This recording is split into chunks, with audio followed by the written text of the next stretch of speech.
네. 저는 강북구의원회 통합진보당 부위원장이고요. 이번 선거에서 강북구의원 비례대표 1번으로 출마한 최희정이라고 합니다. 네. 강북구 선관위에 이제 항의랑 사실 확인차 갔는데요.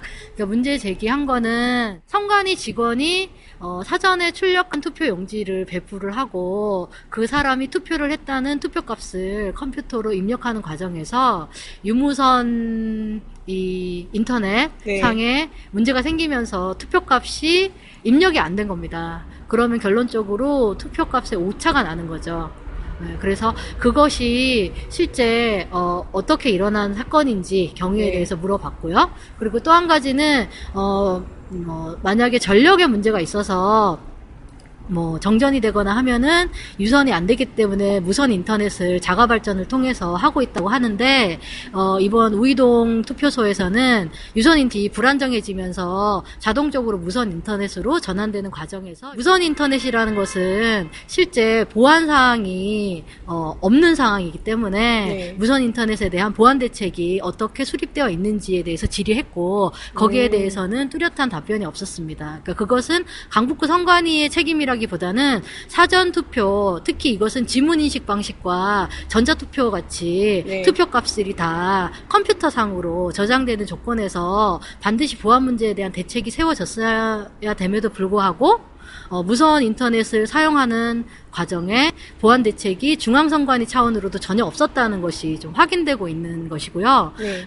실제 이런 해킹이라든가 이런 거는 정부기관, 은행기관까지도 보안을 철저히 한다고 하는 기관에서도 해킹 사건이 벌어지고 있는데, 그렇죠. 네, 지난 대선에서도 부정선거 논란이 일고 있는 상황에서 이렇게 허술하게 투표 관리를 준비했었다는 게 심각한 문제라고 생각했습니다. 네, 그리고 사전 출력되는 투표 용지 또한 어떤 투표자들의 대기 시간을 줄이기 위해서 실무 편의상 100매나 50매를 사전 출력하고 있는데 이것 또한 실물로는 참관인들이 확인하지 않고 실제 출력 과정에서 50매 출력을 입력했는데 49매가 나올 수도 있고 네. 더 오바돼서 나올 수도 있는 이런 상황이어서 실제 오차 범위가 점점 더 커지는 투표 관리에 허술함이 있는 것 같습니다. 실제로 참관인으로 결합하는 분들의 좀 당부사항이나 이런 게 어떤 게 있을지. 사전투표라는 것이 처음으로 진행이 되기 때문에 저희도 사실은 많이 우려는 하고 있었지만 구체적 준비를 못했는데요. 네. 이제 오늘 상황을 보면서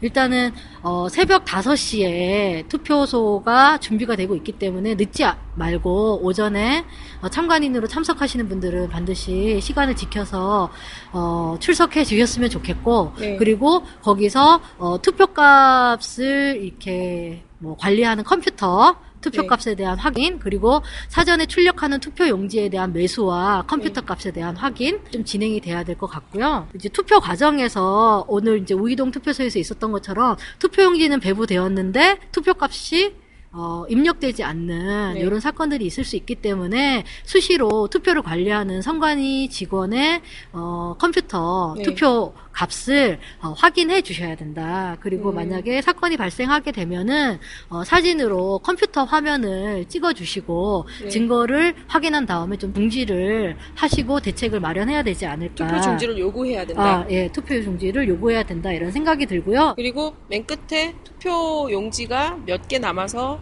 어떻게 폐기가 됐는지. 네, 그런 것들까지 이제 투표 용지, 투표값 이런 것들이 예전에는 다 수기로 되었지만 지금은 컴퓨터상으로 되고 있기 때문에 컴퓨터상 수치와 실물 투표 용지에 오차가 있는지를 정확하게 확인하시면 될 것 같습니다. 예, 저는 강북구청장 후보로 출마한 통합진보당의 황선이라고 하는데요. 우려를 했었는데 이 사전투표 과정에서 이 투표 지와 그리고 투표 받지 않는 이런 일이 벌어지지 않았습니까? 국민들이 계속 주장을 해왔던 게 있습니다. 투표 시간을 연장하라. 예, 밤까지 그렇죠. 투표 시간을 연장해야 된다. 왜냐하면 6시에 딱 끝나면은 그날 출근하는 사람들이 퇴근 이후에 투표를 할 수가 없거든요. 그래서 굉장히 많은 사람들이 칼출근, 칼퇴근하지 않는다라는 것을 보면 이 투표 시간 연장이 필요했었는데 이 투표 시간 연장을 추진한 것이 아니라 사전투표제라는 것을 도입을 했단 말이죠. 결국 동네에 남아있는 분들의 투표의 편의성을 위해서 만들어낸 것이긴 한데, 문제는 편의보다 중요한 건 지금 투명성과 신뢰다라는 거예요. 예, 이게 선거에 있어서는 굉장히 중요한 거 아니겠습니까? 근데 이 사전투표제를 오늘 하는 걸 보니까 투표용지 출력, 그리고 기표, 이동, 보관, 또 분류, 개표, 합산, 이 과정에 이르기까지가 모두 감시 통제가 불가능해요. 네. 그리고 그 사전투표하는 당일날에 이 부정한 선거운동, 이걸 또 막을 방법이 없습니다. 왜냐면 오늘 우리 이제 이 강북구를 지나다 봐도 투표가 진행되고 있는 동사무소 바로 앞에서 대놓고 투표를 불법 선거운동을 진행한 예를 많이 봤거든요.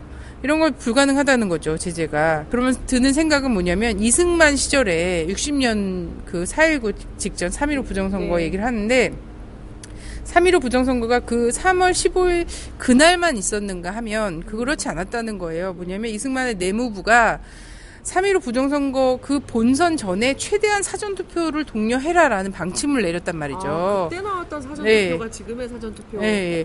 그래서 그때 사할의 유권자를 투표하게 해라, 먼저. 이런 얘기를 했었거든요.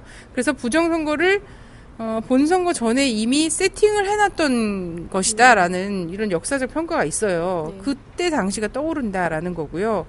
근데 여기서 중요한 건 뭐냐면 권력 유지를 위해서 꿰었던 꼼수 아닙니까, 그때?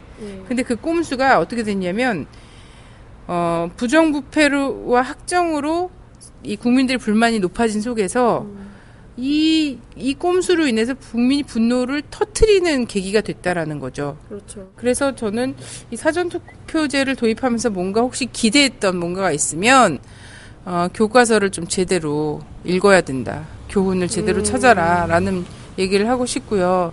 그래서 우리 국민들은 이제 다 알고 있고, 이 역사를 다 알고 있기 때문에 이런 설마 이제 이 허술한 제도를 통해서 부정을 꾀하거나 우리 대선이랑 막 이런데 이미 경험이 있었고 많은 사람들이 불안해하고 그렇지 않아도 믿지 못하고 있는데 만에 하나라도 그런 조짐이 보인다면 이 정권이 몰락한 지름길이다라는 것을 좀 경고를 하고 싶습니다. 예. 그리고 대책을 빨리 선관위 차원에서 중앙 정부 차원에서 마련을 해야 될 것 같습니다.